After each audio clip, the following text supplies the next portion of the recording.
So thank you for taking the time for doing this today. I'm a big fan of the series Thank and you. enjoyed it from the first commercial onward, Oh, awesome. and just been a great ride. My question to begin is, where did you begin? What started you in entertainment? So I started acting when I was a kid. When I was 3 or 4, I was sort of roped into a couple of short films that people we knew were making. And I never felt like I was working. I was not like a precocious child actor kid who had a big career or anything. My parents were very cautious, if anything.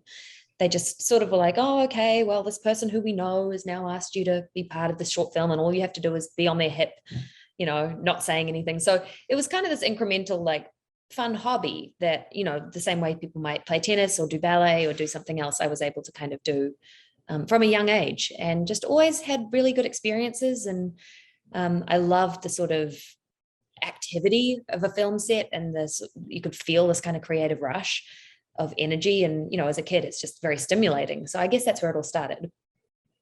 Yeah, I saw that you were in the piano. I was like, were you a show kid? Were you, at birth being taken to auditions, or was it something that happened more organically? No, so my brother was scouted in a bank when he was about 4 for a commercial. Somebody was like, that kid's really smart and can talk well. Can he be in this ad? And again, my parents were a bit like, oh, I don't know if this is, is this weird? But this show business in New Zealand is a very different thing. It's very small. It's very subdued in comparison, I would say, as an industry. So it was kind of something that on occasion we were allowed to sort of take part in, if we could use that money to pay for our ballet lessons or something else to help us out. So it was useful to do when I was little, but no, I was never forced into it by my parents. And if anything, I had to rally against them a lot as a teenager to justify getting time off school to be in a TV series. And they were always very mindful. They wanted me to have a normal childhood as well. So no risks of that in New Zealand.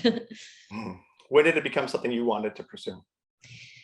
Well, I guess my first time where I really felt like I was acting was when I was about 9. When I was 8, I was in a movie made by a man called Harry Sinclair, who's a director who I love very much, a New Zealand director.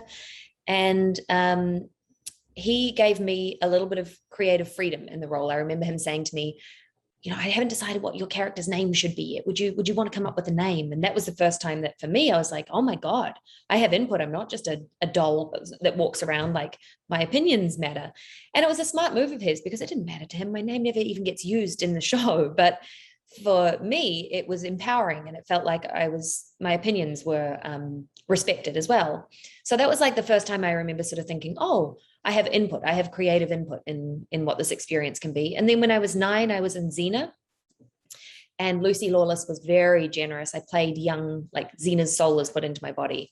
And Lucy took a lot of time and energy to help record these cassettes of her war cry and of, how she talks, and it helped me flesh out a bit of a character. And that was the first time I really felt like, oh gosh, this is kind of transformative and a really fun game to play. And then it kind of just kept going from there. Yeah, just different projects over the years. I worked on a TV series called Madigan's Quest when I was 15. I was the lead of this show about a traveling circus, and that was wonderful. That was a real breakthrough kind of experience where I understood the technical craft as well of showing up day after day to make 13 episodes of television. And I kind of respected the undertaking as a trade, and as it's not just about the creative, and it's not just about the imagination, but it's about like a work ethic, and being able to manage lots of different personalities on set, and how to bring the best version of yourself under duress, and all that stuff I really started to kind of enjoy and start to get my head around at about 15. I always find it very interesting to see where people whose work you respect and appreciate, where they came from and how it happened, because it's so many different stories, and everyone's unique. So it's great to hear. Yeah, and it was very much up and down. It wasn't, this straightforward trajectory, and I'm really grateful for that. It means I don't take anything for granted. I still pinch myself that I have a job and I'm able to work in the arts daily. I know I have so many deserving friends who don't have that opportunity. So at the time it was a little bleak, not getting work for long stretches, but now that's sort of part of who I am, and I'm really grateful for it. And it all led to Ghosts. So why did you join the series? What drew you to it? for me, when I read the series, it was funny on the page. I don't often find that with comedy. Network comedy is, it's ticking so many boxes and there's so much material. They actually have, there's exposition they have to cover in a pilot. There's so much. And to actually just be laughing out loud at the dialogue that's written. I was an immediate fan of Joe Port and Joe Weissman, who wrote it. And then when I saw the ensemble that they had started to pull together already, I was like, oh, this is the real deal. This is an incredible cast of trained comedians and improvisers.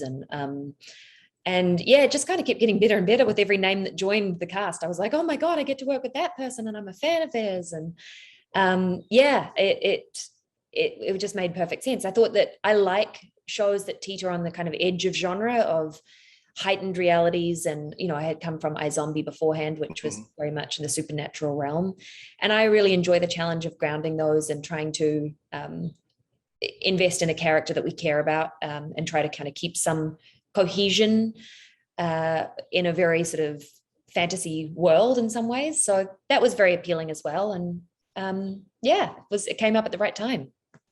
It's so funny and so clever and just so well written.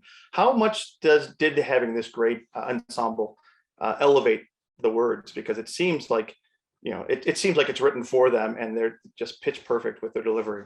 Oh, yeah, I look around the cast and I feel like I have a front row ticket to this brilliant show every day at work. I mean, there is no weak link. There's nobody who can't carry the emotional content or deliver on the rhythms. And just make us outright laugh on set. So it feels like, and I've heard the Joes say, for them, it's a relief to be able to delegate to any kind of member of the cast and know that they can trust that it's going to land. So I feel like we're very, very lucky in that. And I think the chemistry between this ensemble is a major part of what works. And I think it's getting better and better too. The more we finished our first season and came a long way and understood each other so much more. So I'm excited for a season 2 to kind of, I feel like it will congeal even better. Yeah, it's surprising at times how racy the jokes are. That's one thing that really threw me off, was like the sucked off joke is the one that never grows old, and it's used like in every episode. And I'm telling you, I'm cracking up. And my wife is, if my kids are around, my wife's like, mute the TV, I'm like, they don't get it, but it's so funny. I like, it surprised me in so many different ways. We're creating drama for you, Steven. I'm so sorry to have injected ourselves into your household like that. It's all right. But it's not, that's what's funny to me, is it's like jokes don't have to be highbrow and above. And, I think things can get pretty snooty pretty quickly. And the truth is, like, that makes everybody laugh. It makes us laugh.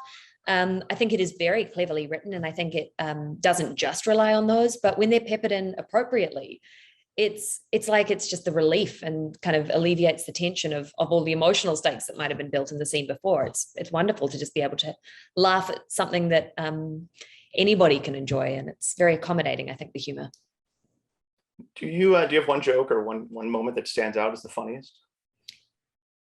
Oh, that is so hard. I feel like I really enjoy Rebecca Wysocki, who plays Hetty. I think she does an incredible job at, her voice is so melodic.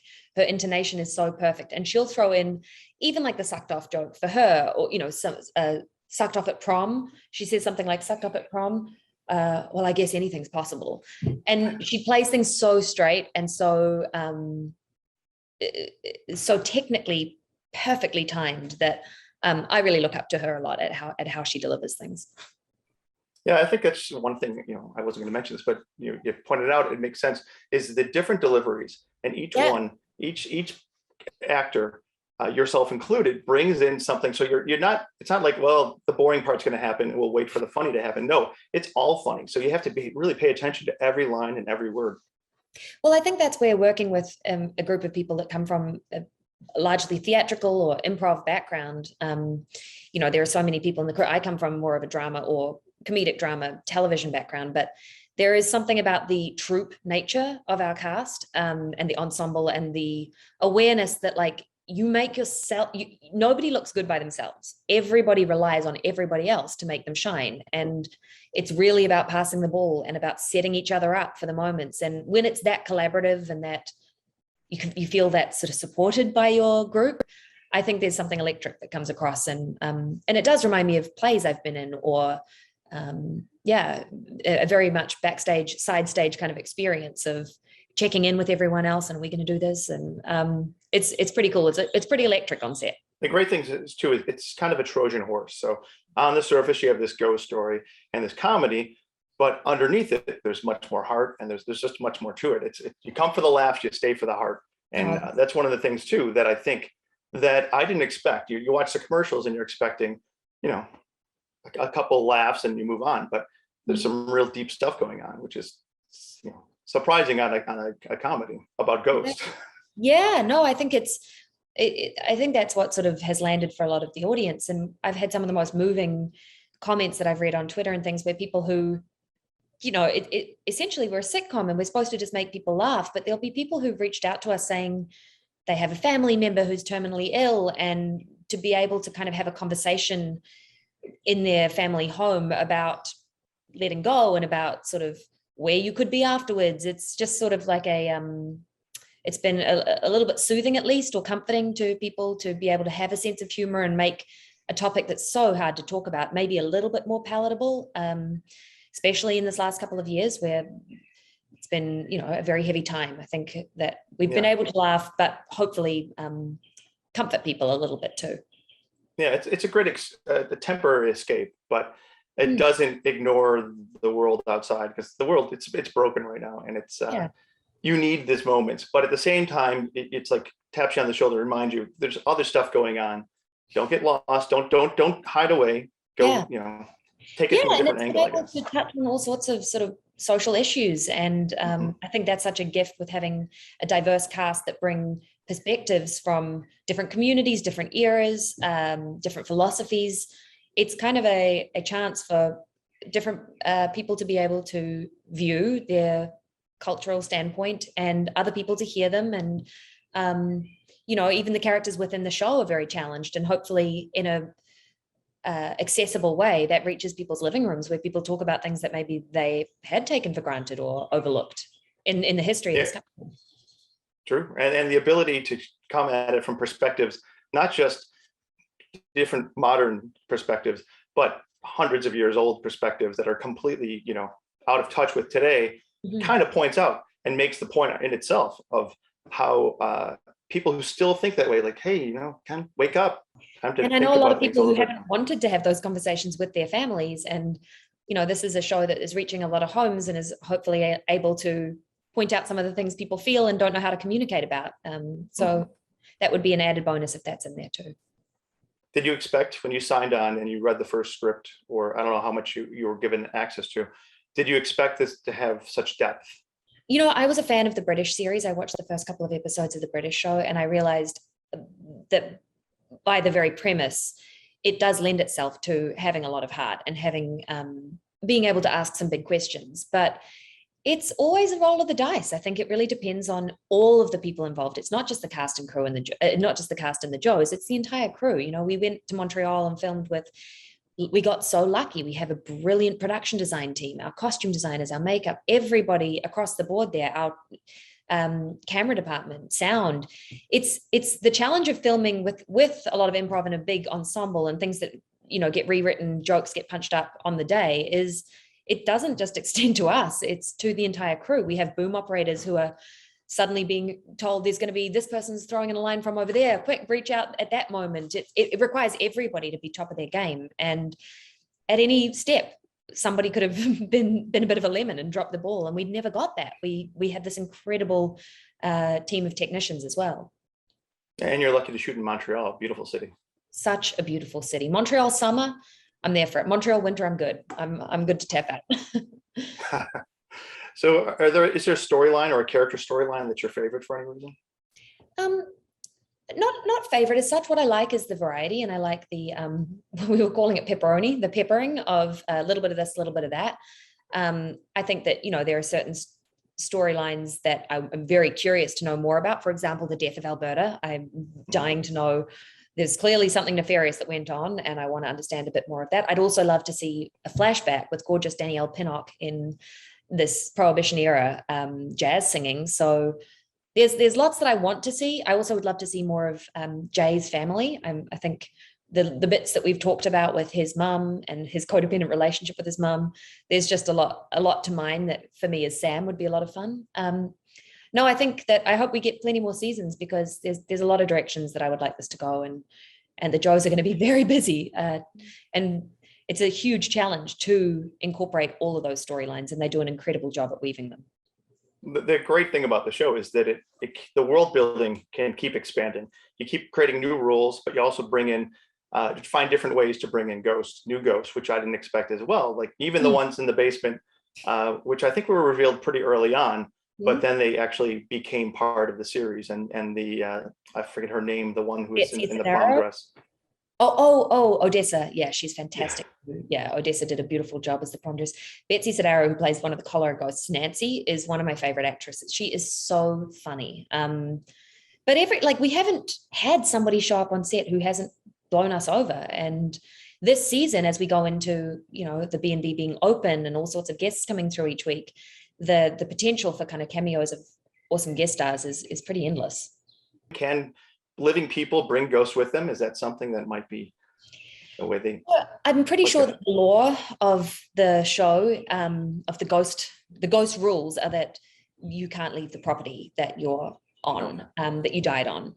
And there's all sorts of ghosts. There's lots of caveats. Obviously, they can walk through walls, but they don't fall through the floor. There's details that you guys people are welcome to pontificate over, but I think it's gonna end up in a bit of a spiral. But there is some room for flexibility, I think, and maybe there's exceptions to the rule on that front. Yeah, it just seems like maybe if someone's possessed or something like that, that may be a way to bring somebody in. I'm not looking for spoilers, just thinking out loud. If I had spoilers, let me tell you, I'd give them to you. They are a steel trap. They won't tell me because they don't trust me. I'm going to run my mouth. I don't want them. I like to see it unfold as it happens. I'm an anti-spoiler guy, so I would have to stop the interview right now. Okay. Oh, perfect. Right. I've said too much already. So what do you try to bring to the role of Sam?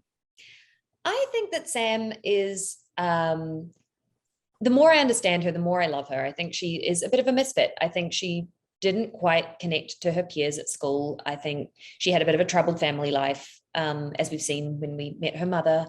And I think that for Sam, this is an opportunity to kind of get the family she never had. And I think she can be at times somewhat domineering and maybe overstep her mark with how much she tries to take care of in this new house. But I think she always has good intentions. And I really enjoy wrestling. The more I'm kind of discovering her people-pleasing qualities and her willingness her desire to be liked. When we see her with Jay's sister, she's just so desperate to be a cool girl. And I understand that. I really get it. So I'm really enjoying fleshing her out more and more as we go. I also think she's just spinning a lot of plates. She's in the middle of a ton of really, really talented personalities, very charismatic personalities that I feel like my job is to kind of try to keep things on track a little bit and keep it somewhat grounded when I can, and facilitate just opportunities for all of these ghosts to shine, because it's the show's called Ghosts. It's not called Sam and Jay. Yeah, but everybody contributes, and everybody, I think there's that's part of it too. It's not just ghosts. It's this human modern take and the heart of Sam that I think comes through and connects with these now deceased characters, which I find it's definitely the most technical role I've ever taken on in terms of on set and working with such a large ensemble, and trying to manage quite a lot of the dialogue while passing the ball all the time. And that's for all of us. It's just very highly attuned listening comes in handy. Yeah, you have the challenge too. You see the ghost. Your husband does not. The ghost see you. So how does that all work out when you're shooting? So when we're shooting, we do fantôme and sans fantôme, which is what they say in Montreal. It's ghosts and without ghosts. And we shoot both ways. We move pretty fast on set. We have a lot of, obviously with all the cast, we have a lot of coverage we need to get through. So there's not really much time to muck around, and we make each other laugh so much. So that's already a challenge. But I guess that, my kind of memory and my focus is what I have to really try to rely on the most on this show, where, I'll get one pass with a whole lot of ghosts in front of me, and then they all leave, and I have to try to remember their placement and remember their body language and their delivery. And then they are all calling their lines from off set, from different locations, which is very generous of them. They try to be there as much as possible, which helps. But yeah, it's a lot of sort of muscle memory and visual memory. And yeah, I get through quite a bit of coffee on set, I would say. Is there one favorite part of the production that stands out to you? I think that scenes where we have all of us, and we're embracing like the orchestra of it, and everybody's kind of getting a moment to shine as their character, are my favorite scenes to work on. Ghost Prom was one of my favorite episodes. I felt like the ensemble together really shine in that. Or Halloween was the same for me, where all of the pieces coming together in this big cohesive kind of chorus of us. Those are my favorite moments, and they're the most fun to shoot. Everybody's very engaged in those moments, and we do genuinely all make each other laugh a lot. And I think that you don't want to be breaking all the time, or you'll never make a day, but you want to be right on the edge, because that's where the magic kind of happens, I think. Yeah, it seems like that kind of set. It seems like there's got to be a lot of laughter and a lot of probably like director saying, "Hey, we have like half an hour left. Can you please tone it down a little bit?" Like, guys, please, like, I don't remember where everybody's standing. But like a bunch of school children. Exactly. But I'm never bored. I am never bored on this set, and it truly is the most supportive, incredible group of people, and we all want the best for each other, and we all are grateful. You don't always get a show where every member is just like aware that working right now is such a privilege, and that's kind of the ethos I try to go to set with every day, and then we all do our best, and we all get tired and have lives, but yeah, we go with kind of our best foot forward because of that. So you did iZombie, now you do Ghost. Do you have something about the recently deceased that interests you, or is it just a coincidence? I feel like it's got to be vampires next, right? Where to from here? I definitely can't seem to get away from the afterlife, which is interesting, or the sort of purgatory. The in between seems to be where I'm sitting. I don't know what that says about me, but I do enjoy the heightened and stylized combined with the very grounded. That's sort of my magic zone that I like to work in. I think it lends itself to being very funny, but as you say, having heart and kind of asking big questions. So it sort of scratches the macabre itch I have as well. I did see online that you did a Hamilton-esque song, like a Broadway type song. It was on Twitter. Can we expect anything like a musical episode? I think that we were all so excited to have a musical component for our show. We have a lot of musicians and dancers and performers, theatrical performers in the cast. So now that we've sort of had this little taste of it, we were already asking for it, but I think now we're going to be knocking down their doors, because it's fun, and it's also a show that I feel like that works for. That can be very distracting in some series. I think I've seen it before and been like, what? But it's not a great leap for our show that's already a little bit surreal and bizarre to have a heightened episode like that. And I think, people will be pretty amazed when they see the skill set that exists across that whole ensemble. I was going to say, it seems like a natural fit. So I'm after seeing that, getting that taste of it, I think the fans are going to be begging as well. Oh, that's so sweet. Fingers crossed. Oh no, I was going to mention your impressive filmography. So you're scrolling through, and I'm like, how old are you? 90? You're like, it's just all these different genres, all these different series, films, and everything else. And you said you also did theater, but for some reason, this one seems special to me. This seems like something that we'll be talking about in a decade. Do you get that vibe? I do. I really do. I have felt very, very lucky with the number of projects that I've worked on. iZombie, Ghosts, The Lovely Bones. There are a few things that have stood out to me in my career as like kind of real markers, and this is definitely one where the sheer number of people who have tuned in to support us means so much. It's not lost on me that that's unusual in this day and age, that so many people get behind a network show immediately. And we're really grateful. The fan base for this show has been so kind as well. They're a nice group of people. When we interact on Twitter, we can see like the community that are connecting with each other. And that's always something that means a lot to me. So this is going to always have a very special place in my heart, although I hope it's not for many years that I'll have to walk away from it. And I wasn't implying that everything else wasn't as good. I'm just saying this one has such a great fan reaction, and it's like, if there's fan art, I follow on Twitter, and I can't believe, I thought I was the only one, and then I'm like, my gosh, I don't know if you have a nickname for them, but like the Ghosties or something. Ghosties, yep, correct. Oh, there you go. I'm a Ghostie. Oh, and I see there must be millions of others out there, which is got to be a special feeling. So it is. It's very, very special. And again, is not something that any of us take lightly, and are aware that without our incredible audience, we're nothing. So we're very, very grateful to our fan base, including you, who have supported us and gotten behind us from such an early point. I think that season 2 is going to be even stronger. So I'm really excited to see who else we reach. That's great. And I'm excited. That's the thing that's great about this is it's not something that's ending. It's something that's just begun. Let me just wrap with a real quick question. 3 words to describe Sam. Hands-on, relentless, loving. I like it.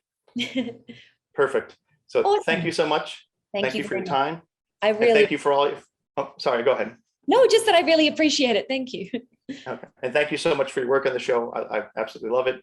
And I'm looking forward to season 2. Awesome. Thanks so much. Have a great day.